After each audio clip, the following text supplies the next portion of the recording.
Good morning, everybody. Welcome to Living Astrology with Janet Hickox. Today I'm broadcasting from Prosser, Washington. That is where my sister lives. And as you can see, I'm outdoors this morning. Forgive the sunglasses, but the sun is right in my face. But I decided I needed to still come on anyway. So it's time to grab your cup of coffee. Got my angel wings with me this morning. Sit back and relax, and let's chat about what is happening up in the stars above for today, Friday, and for the weekend, also Saturday and Sunday. And it happens to be a fairly quiet weekend. Now, just because I say that doesn't mean that there's nothing going on. There is definitely stuff going on. Just a couple of housekeeping things here first today. Since I'm outdoors, I do not have access to a plug-in. My battery was charged fully, but sometimes when you're on air and you're using cameras and you're using, the internet, the Wi-Fi, the signal can get a little wonky, and also my battery might drain faster on my computer. So I will go until 9 if it's possible. If I have to break off earlier, it'll be because my battery is dying. There is power over there, but I couldn't figure out how to sit over there. I just want you to take a look around at the environment that I find myself in this morning because it is absolutely gorgeous here. The sun is coming up, so we're looking over here at the east. And let's see if I can move my camera here for you. I'm sitting on the deck of my sister's house, but if you take a look around, this is the environment I'm in. It's gorgeous. I don't know if you can see the cows out there. There's little marmots, they're called, on this rock pile out here, and they stand up. They kind of look like little prairie dogs periodically, and they are very industrious, right? They just keep running back and forth. I haven't seen them. Oh, yeah, there's one right there. Oh, anyway, so I'm in a beautiful setting, even if it is a bit sad to be here watching my sister as she is transitioning from this life to the next. But I still could get here with you all this morning. So here's what we're going to be talking about primarily. Today, the moon is in Gemini, one of my favorite signs, of course, as I am a Gemini, and we'll be transitioning into Cancer as we get into tomorrow. So we're looking at right now kind of a bridging weekend between communication and social aspects and into family and more into the focus of family and home. But we started our conversation on Monday about Pluto's move into the gate 41, which happened yesterday, by the way. And I wanted to finish up talking about that as well, because there's a lot of juiciness here in that particular gate. And I don't think we got to finish talking anywhere about it. As well, today, the moon in Gemini will be squaring Saturn, Mars, still closely conjunct in the sign of Pisces. And so I want to tell you about that. And there are a couple of minor aspects going on this weekend. They're minor because they don't always interact in the same way with everyone. And one is Mars in a semi square to Pluto. So the fact that we've got Mars and Pluto dancing in any kind of dance bears our chatting about. And we also have Mercury in a semi-sextile to Jupiter, also minor, very minor. That's a 30-degree relationship with one another, but still worth chatting about. So that's kind of what we're going to be doing this morning. And again, for those of you who are just joining me, because I'm out in the glare, I can't always see your comments. I do see Jacqueline Tyler out there. Good morning. And Teddy, good morning to you. And Debbie Tibbetts Tumiel and J-Lo and Amy D. It is so beautiful here, Amy, but it's also a little chilly. It's 46 as I'm sitting outside, but I'm used to colder temperatures, so that's okay. But it gets blazing hot here in the summer, like well over 100 degrees. And I don't like that. I don't like that. I like my side of the mountains where it's temperate. All right. So, if you're just joining me this morning, I am broadcasting from Prosser, Washington. My signal may come and go a bit, so if you get an instability message, it's likely on my end. As well, I will hang out here for as long as I can with my battery because I don't have a plug-in where I happen to be sitting. So, anyway, let's start with the moon in Gemini. The moon in Gemini is, like I said, one of my favorite positions of the moon. And primarily that's because of the communicative nature of the sign of Gemini and the information gathering and the information sharing that happens in this sign.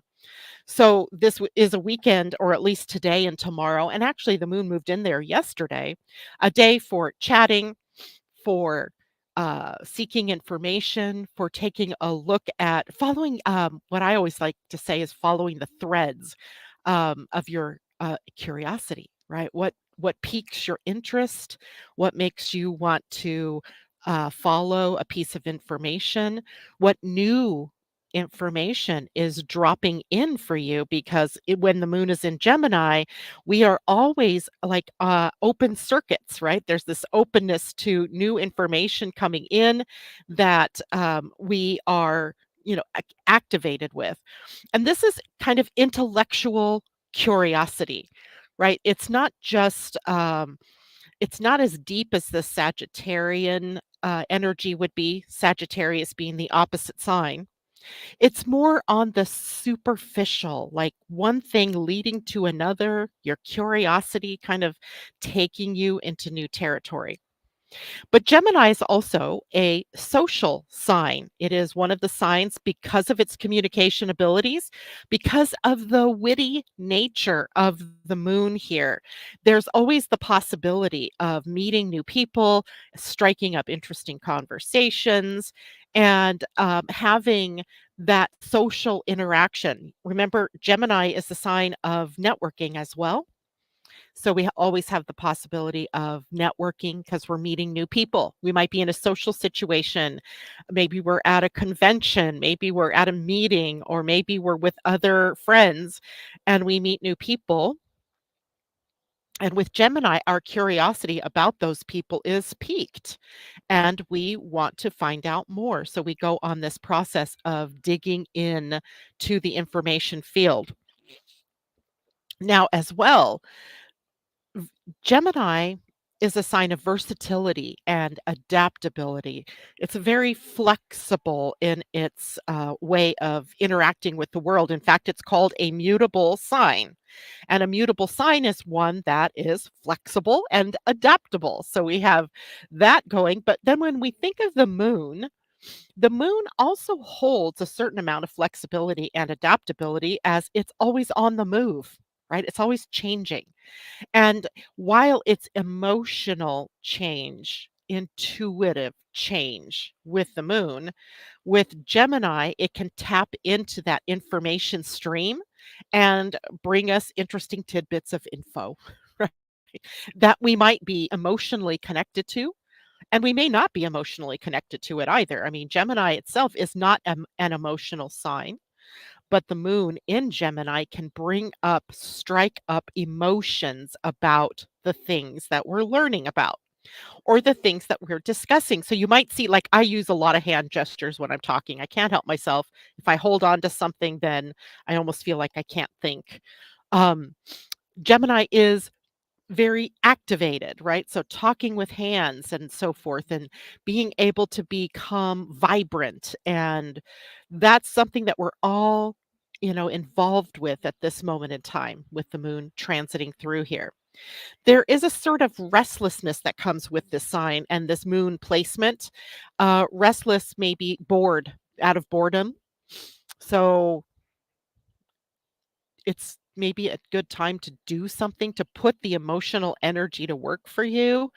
That might mean, working outdoors. It might mean purposefully going out to where people would be so that you can have, that social engagement with them.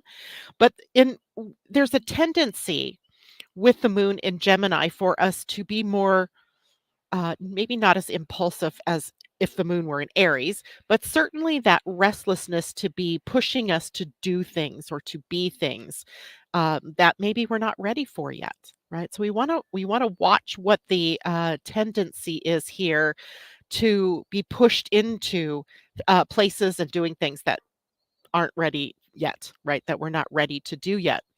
And also, because the moon is so changeable, and because the nature of Gemini is changeable, we also have that scattered feeling, right? When we're trying to focus our energy on something, maybe you have to focus your mind on writing a report. Maybe you have to focus on getting something done. It could be difficult with the moon in Gemini because our tendency is to, like a magpie just flew by and caught my attention, right? It's that kind of thing that happens, and you're like, oh, look at that, which causes us to not stay as focused as we need to be on certain things. So you want to be aware of that. So communication is the emphasis with the moon in Gemini. And I just want to talk about communication for a minute because, we're all familiar with communication as um, the talking, right? How we have a conversation or how we broadcast our voice. But what we forget about when the moon is moving through Gemini is the listening portion of communication. It's a two-way street. It's a dual sign, right? So communication also involves our need to listen. We can't just sit here half-heartedly in a conversation with someone and nod off, right? Then there's not communication. It's really one-sided. And the other person, while they're getting their voice fulfilled, they're often waiting for the reaction or the at least participation from the other person in the conversation. So listening, not just hearing, but listening. What are they really saying? Right? What's really coming out? And from the moon in Gemini, it could be something, near and dear to the heart. It could be something so worthwhile. They could hold a piece of information for you that you would miss otherwise. So it's important that we listen, right? If you are in conversations with people, hear the words, hear the emotion behind the words, hear the tone. All of that super, super important during this time. Now, I also said that while the moon was in Gemini, it was going to square Saturn and Mars. So we talked on Monday about the Saturn-Mars conjunction. That occurred on Wednesday. That was the exact, sorry, my screen's bumping because I keep moving. Um, and the Saturn-Mars conjunction in Pisces was likely a driver of some really good imagination, fantasy kind of energies that then Mars would want you to put to work, and that Saturn would want you to have a plan for putting out into the world. And it can also, can be very difficult energy too, because Saturn wants discipline and structure, and Mars just wants to go. Who cares if the highway isn't done yet? I'll deal with that when I get there. But Saturn says, "Wait, no, you gotta make a plan." So now, today, with the moon coming into the square, a square is a challenge, right? A square is maybe obstacles in the way of putting out what it is that you might have decided you wanted to do. Remember, we're still in the new moon phase as well. So we're all trying to maybe set intentions or get some things done. And we have the first big challenge to that perhaps today with that square. The moon adding some emotional information. Is this what you really want? Right? The first block that comes up, and I gotta laugh at this a little bit because the first thing that happened this morning is I got up late. Somehow, the alarm didn't go off. I probably needed to set it. Um, and I got up late, and then I was like, "Okay, where am I gonna broadcast from?" Right? This is even though I've been to this house a million times, it's unfamiliar to me in terms of how I would work from here. So, yet I knew I had this desire, right? This is the Mars conjunct Saturn. I had this desire to do this. but all kinds of emotional baggage kept getting in the way. First off, I come out here and I set myself up and I'm like, no, I can't sit out here and do this. I'm too far away from the signal. So I gather up all my stuff and I go back to my bedroom here and I sit down and I'm looking at the camera angles going, nope, can't do that here either. But I had faith still that I was going to do this. So I got my paperwork all done, the stuff that I like to put together.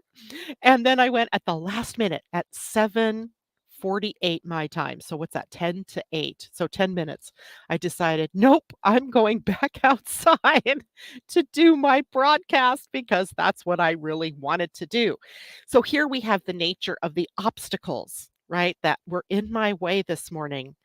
And this is the nature of creativity. There are times when, the need or the want, the desire to express, i.e., moon in Gemini, i.e., Pisces being the home of both Saturn and Mars at the moment, is so powerful that we're willing to jump through whatever hoops that we need to, go over whatever um, stumbling blocks might be in the way.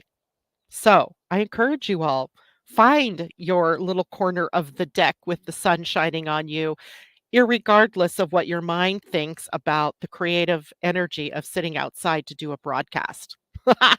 and I'm I'm relating this to what's going on in my own life right now, but you all have something like this somewhere going on in your own chart or in your own life. So um, and I gotta tell you guys, because my glasses darken when I go outside, it's hard for me to read the comments here, and, it's even harder because also my reading glasses. I see Patty talking to me. Hello, Patty. I see Teddy talking. Who else popped in here? I cannot tell. So, um, I'll go back through comments later because if you have questions, I'll wanna address those questions for you. And, if not, if there aren't any questions, that's cool, then I didn't miss too much. But know that I'm not ignoring all of you out there. I just can't really see what it is that you're saying. Okay, now let's go backwards for a minute because we also on Monday talked about Mercury in retrograde and how Mercury in retrograde was coming into conjunction with the sun. So now we're blending the energy of communication, right? We don't you see a theme going on here about communication? So now we're blending the energies of the little messenger planet with the very high energy of the sun. The sun representing your purpose, right? What you're good at, the essential you. And right now with the sun sitting in Aries, our essential selves are finding new pathways forward. And when Mercury in retrograde conjuncts the sun, it is the beginning of the Mercury cycle, right? It's kind of weird that it would start during a planet's retrograde, but that's how it works with Mercury. So it's step one of the Mercury cycle. Sorry, my allergies are also activated when I'm on this side of the mountains. It's drier here. I'm used to the more damp energy on the other side, but over here it's dry. Anyway, the Mercury in retrograde cycle begins. The dance with the sun begins when he is retrograde and conjuncts the sun. So you might also be taking a look at, first of all, where is Aries in your chart?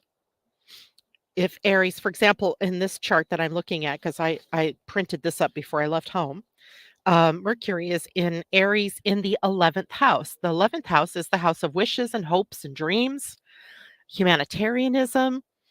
It is the house where we can see the results of money in our career and professional choices. So that's kind of a different way to look at it. But if that's where Mercury and the sun are conjunct, then there must be something new, a new message being deposited, a messenger delivering something of new value for this, if this were a person, to do as far as a dream or a vision, a goal is concerned. So you want to take a look at where is Aries in your chart by house, right? And Aries by house is going to show you where this new beginning is being generated. So remember, there was a new moon solar eclipse in Aries on Monday. That's new. That's a new beginning. That's an intention to set that moves us forward in some way, shape, or form.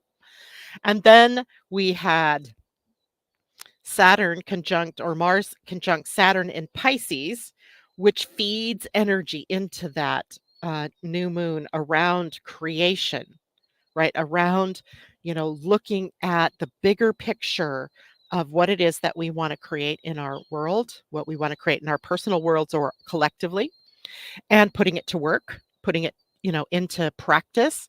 And then we have Mercury in retrograde in Aries coming to chat, as it were, with the sun. So that house in your chart, both Aries and Pisces, are very highly activated. So you've got almost two areas of your life that feel very much like they're calling out to you in some way. In my own personal chart, that Pisces is on the ninth house of growth and expansion, Aries on the 10th house of career and profession. And that seems to be on my mind a lot about, where am I going to take my business? Where am I going to take my career? What do I really want to focus on? What really makes me happy in all of that? I'm looking for the creative expression, and I have yet to find it. That's okay. I'm not too upset by that because I have other things that are taking up my attention. That's the 10th and the ninth house. If we're looking at, let's say you have Aries in your fourth house and it's all about home and family. It's a possibility you've been looking at upgrading your home or moving somewhere.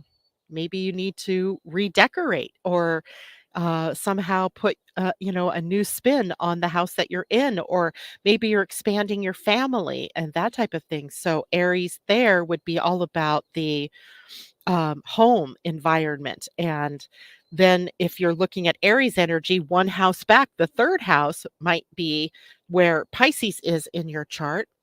And that could be feeding in information around communication, right? So creative communication, maybe you're in a family situation where you don't talk much. You don't have good communication between you and other members of the family. So it's possible that, in your life right now, you're focusing on how do I build more of a rapport with family members? How do I open up lines of communication with other members of my family? That type of thing. So, and of course, there's any number of combinations for all of you out there. I couldn't certainly go through all of them, but just know there's a lot of really good information if you just sort of focus in on what is uppermost in my mind and heart right now. That's where you need to put your time and your effort, right? What your effort, like your attention is in naturally in a certain part of your life. So follow that. Where's that taking you? What's new there? Okay. So that retrograde again, Mercury in the conjunction with the sun starts a new cycle of energy between the messenger planet and the sun. So that's why I was going off into different houses. Wherever that is, you may be getting new ideas, right? Inspired to take new action wherever that is in your chart. All right, now let's go a little bit deeper then into Pluto at the gate 41. So, Pluto doesn't change gates very often. And in this case, he's going to spend a couple of months at the gate 41 and then retrograde back to the gate 60, where he's been for over a year. And the gate 60 remembers the gate of limitation, sort of out of all of the ideas and all of the potentials in the world of what we might do or where we might go. The 60 says pick one or pick two, but focus on it, right? Limit your focus to those things rather than all of the big things, right? You can only really focus on one or two things at a time. The gate 41 is completely different. The 41 is imagination. So it's as big and wide as the ocean is, right? It has the bigger scope of imagination, like Star Trekian sort of ideas that, we want to bring into the real world. So when Pluto is transiting for, and he will do this, he'll be back again into the 41 and he'll spend quite a bit of time there. We can imagine that the society that we live in, because Pluto being a pretty far planet, right? He's far out there. He is more concerned with the collective interests, right? The bigger humanity type issues. And we can kind of envision that there might be a new ideal being born out of this. So you've got to remember, Pluto takes 248 years to go around his orbit. So the last time he would have been sitting at a gate 41-ish would have just been post Revolutionary War in the US, just post the French Revolution, where what was happening was a lot of turmoil, certainly, but new ideas being born, new societal structures being born. The ideas and the ideals that we know today happened when Pluto started his transit through the 41, right? Out of the limitations, the gate 60 that would have been the beginning of those two wars, and of course, many other things going on around the globe at that time, too. Um, Out of that, focus, what are we really focused on? Came this birthing of these new ideals. Now, I'm not saying they're good or bad or right or wrong, but think of the impact on society, on people, on humanity in general from that period of time, right? It's pretty amazing. And we're here at the crux of another time period like this, right? We've come through limitations. We see the limitations of the ideals that were birthed back then. And now we have to birth a new picture. Where do we want to take this from here? Where do we want to go from here? And again, Pluto at the 41 suggests that we have a transformational idea or ideal, maybe even a sort of utopian ideal. Hold on that one because I don't know that humanity is quite ready for utopia yet, but it was a sort of utopian ideal that our forefathers had that brought what has become the United States, right? What did become France, right? Pulling them out of monarchy and into a modern government type. But again, over time, these things didn't happen overnight, but they started with imagination. They started with the fantasy of what would it be like if there was a democratic world? What would it be like if we didn't have kings and queens, or if we weren't ruled by kings and queens or influenced unduly by that kind of a government? What would happen? And what happened was the world changed over time, right? It didn't happen, like I said, all at one time, but it changed. So now fast forward, right? We're 248 years hence, and we are again looking at what more is possible. What more is possible in the face of what we've learned about the ideas and the ideals and the inspiration that we had 200 and some years ago? And what would we want to see for the future? And Aquarius being a sign of the people. Note the Declaration of Independence of the United States starts out with "We the people." It's about we the people. Aquarius, ideals, we the people. So while it just seems kind of minor, oh yeah, Pluto's changing gates, it really isn't. There's a certain amount of innovation now that is available. There's a certain amount of progressiveness that is available and necessary for us to move forward. And Pluto's transit through the sign of Aquarius and through the gate 41 brings about a profound shift like this on a global scale. So it's not just the US or France, it'll be global. It'll be in all the nations of the world. Um, Now, the gate of fantasy, the gate 41. Fantasy, I think, is a really I like the word imagination much better, but, okay, we'll go with fantasy for a moment because, it is the fanciful, right? The ability to see beyond, right? To hold something in your mind that does not yet exist, right? We held the thought of going to the moon in our collective minds before we went there. Before we could go to Mars, we held the collective vision of that. So, what collective visions might we be holding now? And how does that serve humanity? So, visualization is a big part of this. If we can see it, we can create it. If we have it as an idea or an inspiration, we can create it. So, while Pluto is transiting through this gate 41, there can be a powerful emphasis on redefining our collective dreams, our collective visions, and the fantasies for our future. And again, it's for our future, and our future isn't tomorrow necessarily. This is like going to unveil itself over time. 248 years hence, our relatives, our ancestors are going to look back at this time. And like me looking back 250 years from here and going, oh, I can see where these ideals were planted and where they began to take root and grow. They'll be doing the same thing.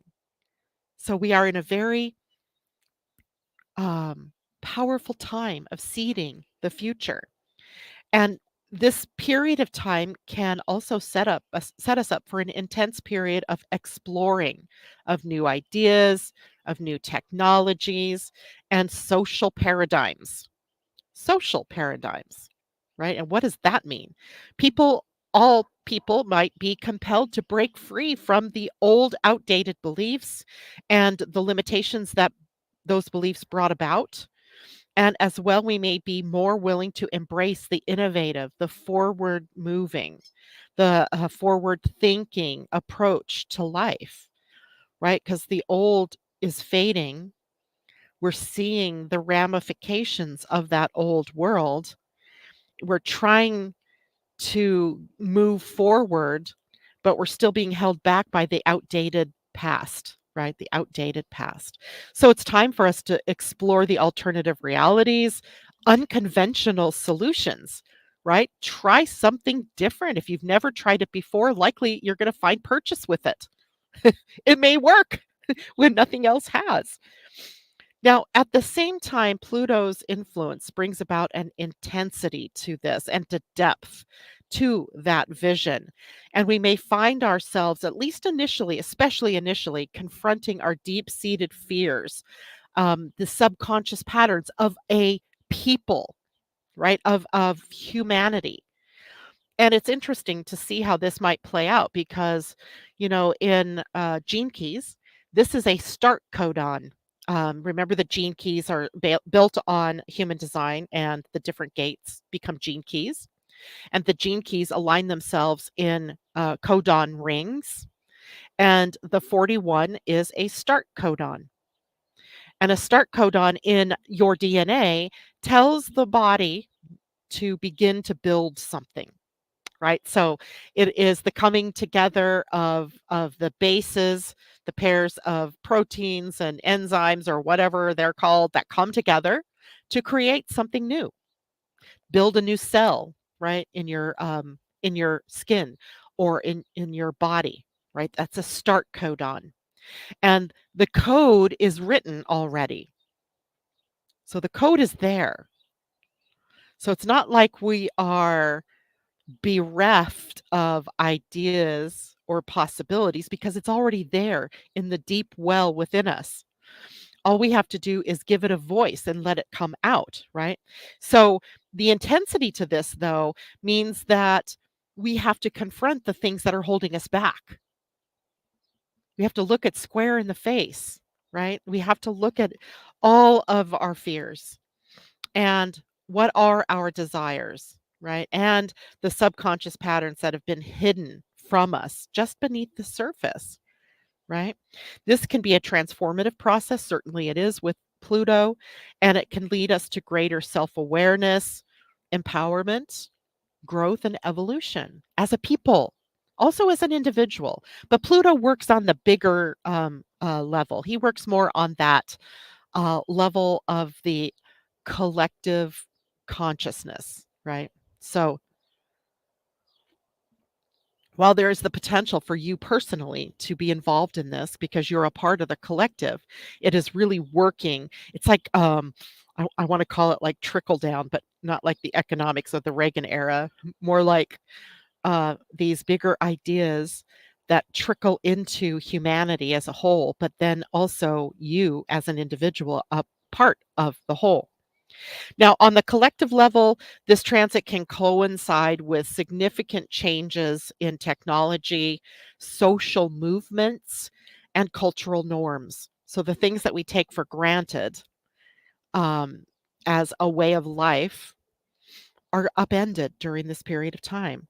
We can focus more appropriately, perhaps with Aquarian energy, on equality, on freedom, on social justice, and people are striving to be more inclusive and equitable, even though for the moment it looks like we're still pretty polarized, right? I only need to walk into that door right there, and my brother in law is watching Fox News. OMG, the worst one sided news you could ever watch. And I just can't even bear it, right? Because it's so much about pulling us backwards in time. And we need to hold ourselves to a higher standard at this point. So social justice, we're trying to create a more equitable society. And we're not going to do that when the fears are in the way, when we have fear of other, when we have fear of losing hold on our money, when we have a fear of not being healthy, right? So we have to find a way to move forward. And while we're moving forward, letting go of the fears. Big, big, big news, right? It's big. Um, Social justice, right? A lot of the movements that we saw over the last couple of years, Black Lives Matter, the hashtag Me Too, those were like the precursors of this Aquarian energy, where the marginalized, Pluto deals with those on the margins, sought inclusivity, right? So Pluto bringing the margins inward to the center. And what does that mean for us? Only time is really going to tell.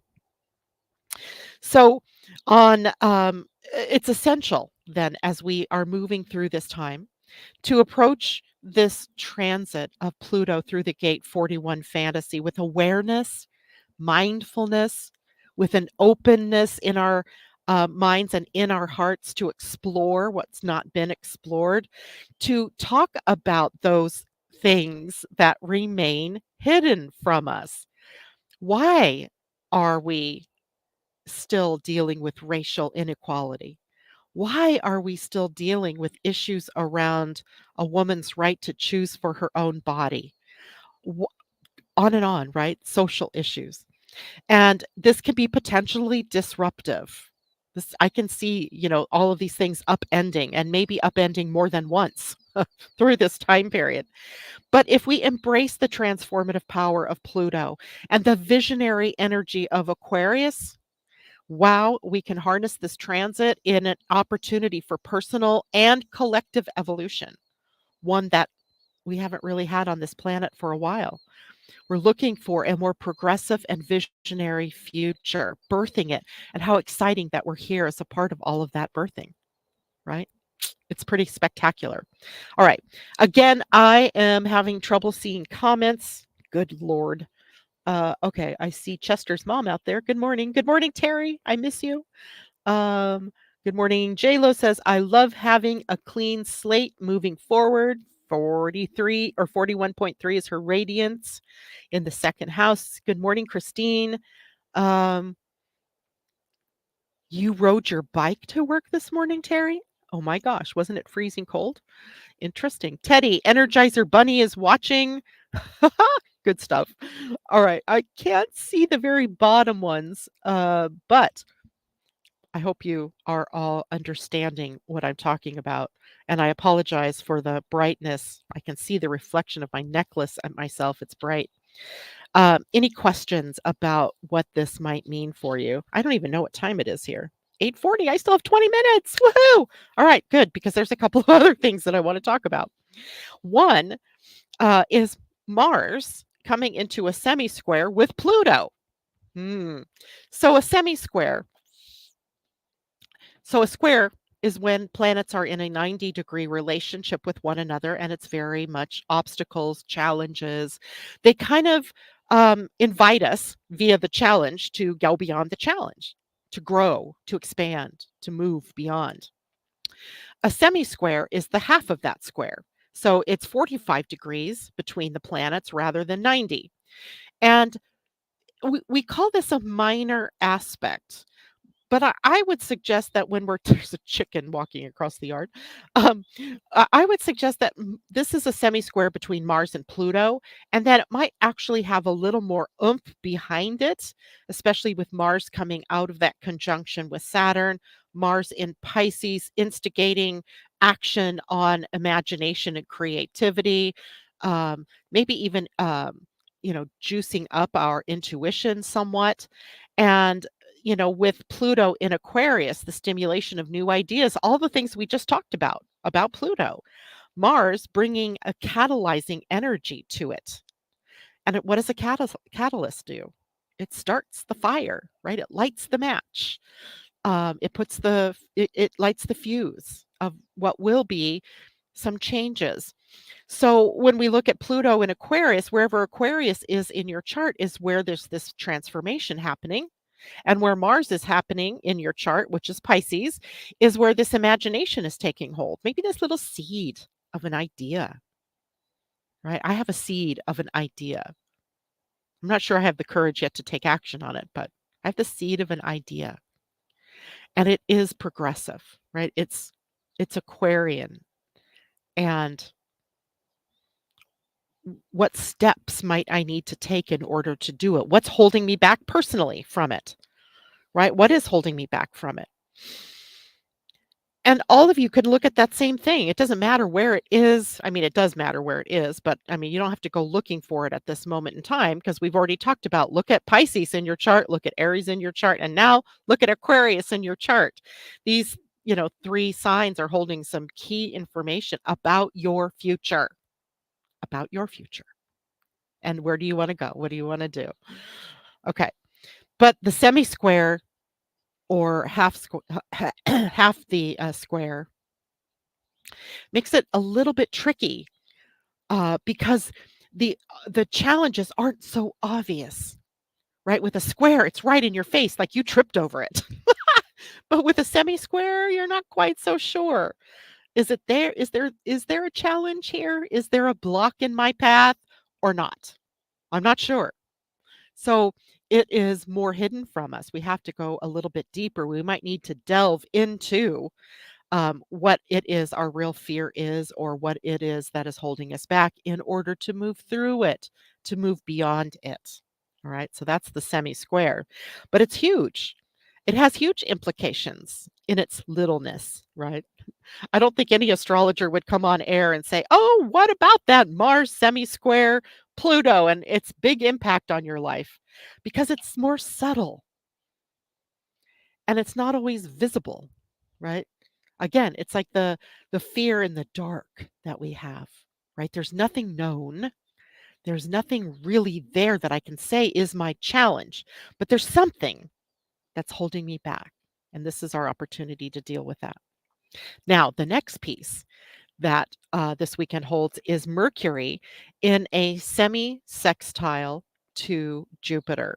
So here we go. Again, this is the half of a sextile. A sextile is a 60-degree relationship between the planet, and it's a harmony kind of thing, right? There's harmony in a sextile.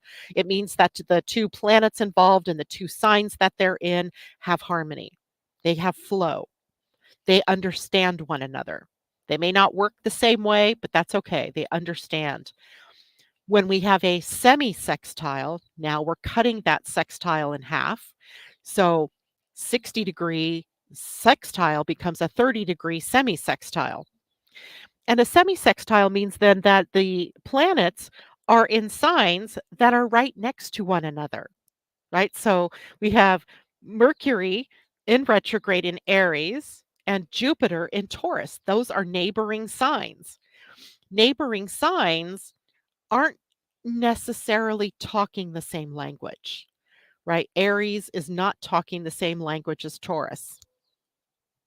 So there can be a bit of a challenge in a semi-sextile. So the Mercury retrograde in a semi-sextile with Jupiter means we may all still be waffling a little bit on what it is that we want to do moving forward from here. What ideas do we want to take action on? What is inspiring to us? Maybe you're not inspired yet. It hasn't occurred to you yet what it is that you're missing or what it is that you want to do or where you want to go. It may have occurred to you, but you have yet to take steps on it. So the semi-sextile between these two planets brings it a little bit more into crystallized focus for us.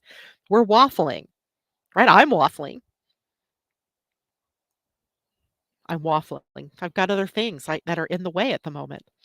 Um, but it doesn't mean that I don't have the opportunity to try to take action, right? This is like inspiring us perhaps um, to take up and look at old ideas that we've had, right? Mercury is in retrograde. So is there something you did in the past that you could bring forward into the now? Possible. It's very possible. So it's okay to still be unsure of what direction exactly you're going to take. Mercury's still in retrograde until the 25th. And while we have these new beginnings, this energy, there's always these balancing things in the universe, by the way. So, if we had all of this energy of new beginnings with nothing else to put the foot on the brake a little bit about, we would just have this runaway our runaway economy, right? We'd have a runaway whatever it is that you're working on.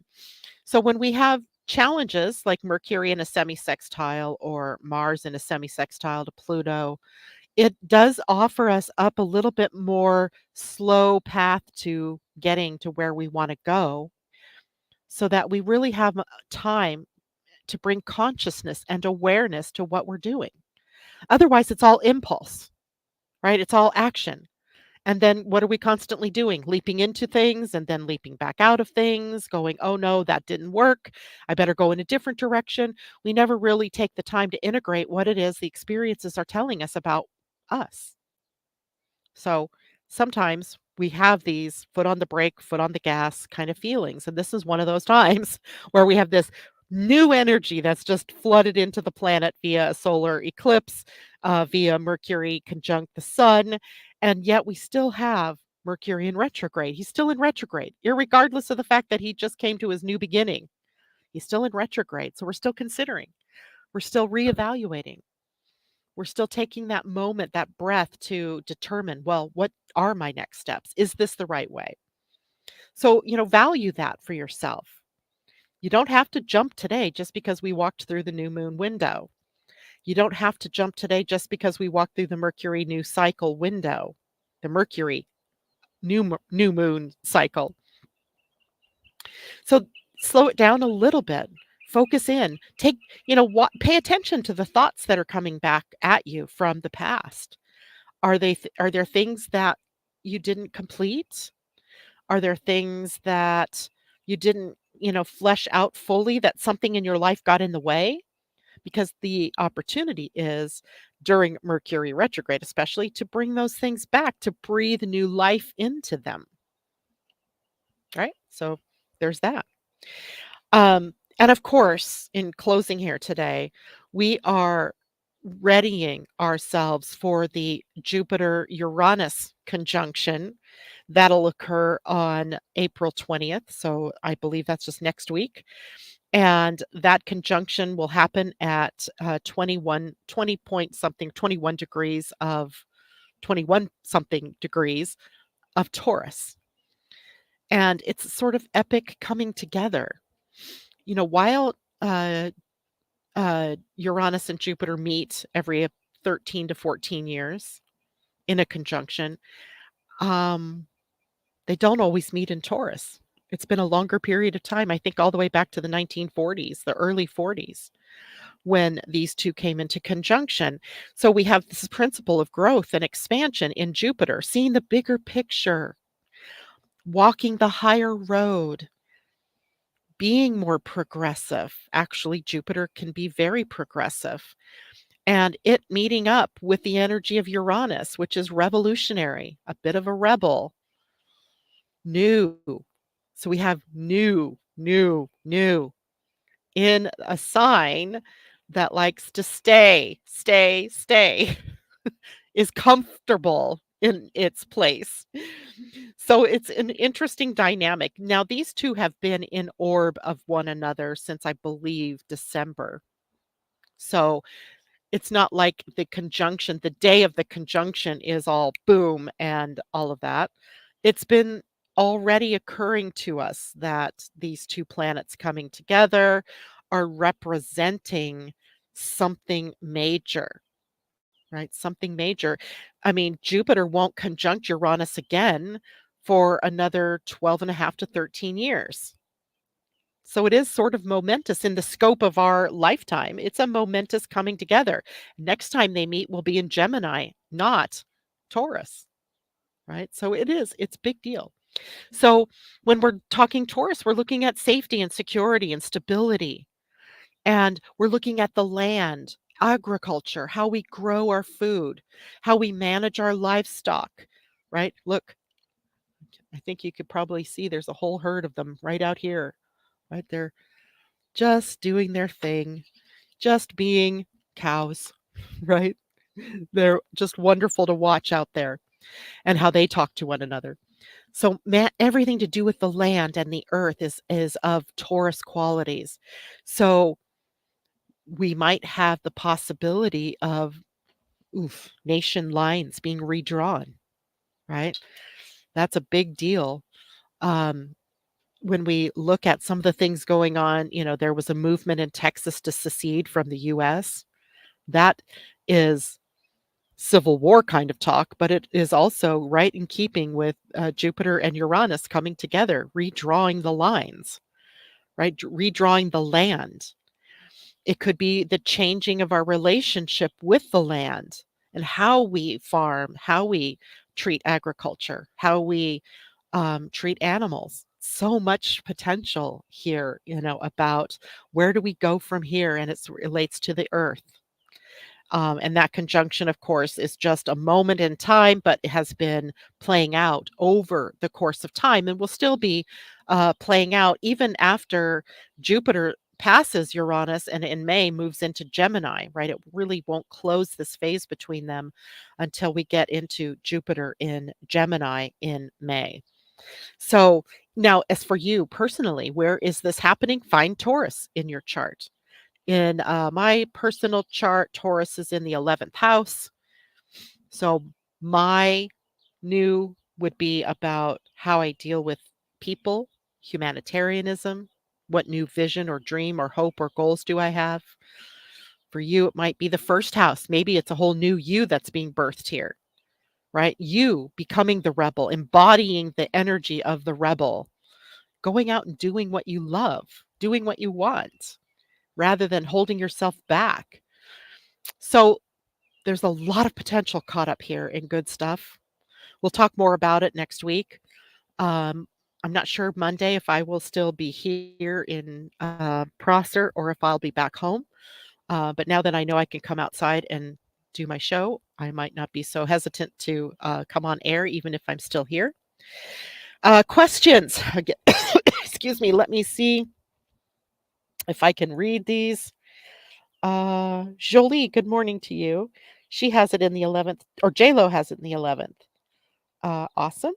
And I don't see any questions about it, comments, but okay. Well, I know it's not quite 9, but also I'm not sure how much battery life I have left. But I want to say thank you so much for joining me this morning in this abnormal, not normal, it's not abnormal, but not normal environment. I did not bring any cards with me. So I apologize for that. I can't draw a card. I don't know what I was thinking. I have like 50 decks. I could have picked one deck and brought it with me, but I did not. So draw your own cards. Draw your own conclusions about what it is that you're here to do, where you want to go, how you want to transform, what role is fear playing in your life, and how can you overcome that. Those are good things to think about this weekend. See you on Monday. Thank you so much. Bye.